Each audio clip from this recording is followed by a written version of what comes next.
Part 2 of the Anthony's exclusive interview on the CBS Early Show. Today, Cindy Anthony revealed she wrote suicide notes in July.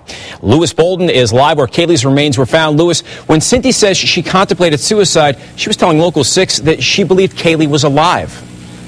That's right, Mike. Cindy Anthony says she was contemplating suicide at the end of July. That is 5 months before this memorial was put here. And back then, if anyone even suggested that Kaylee might be dead, Cindy nearly became combative. About your daughter. In part 2 of their interview with the CBS Early Show, Cindy and George Anthony say it is hard to grasp the harsh reality of their granddaughter's murder. Even hearing the word seems to be difficult. Is that something that you just need to block out of your mind, what happened to Kaylee? Well, we don't know what happened to Kaylee. Well, we know that she was murdered.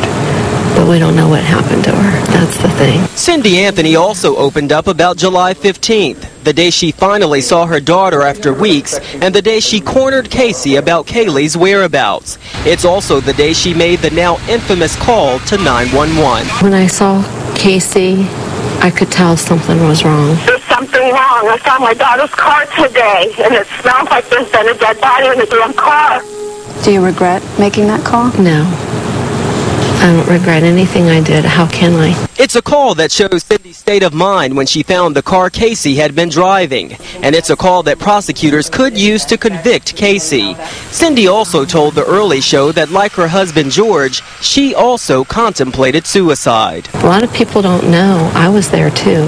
I wrote suicide notes back into July and August. No one knows that. But that statement is in sharp contrast to what we saw and heard from Cindy Anthony last July and August. The search for Kaylee was at its height, and Cindy seemed adamant her granddaughter was still alive. Get off your ass and look for my granddaughter. Yes. I don't care if this is on the news or what, but she's out there. No, because she's not dead. They just spotted Kaylee again. Which begs the question, if she really thought her granddaughter was alive, why was she suicidal? Any differently.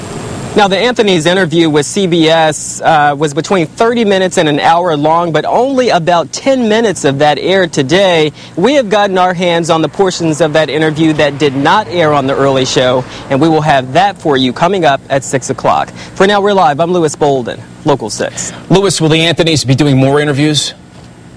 That's a good question, Mike. We did get an email from Brad Conway, Cindy and George Anthony's attorney, and he says since they did that interview with CBS that they are getting more interview requests. He says they will not be doing interviews on a daily basis, but we could see them again in the future. Mike? All right. Thank you, Louis.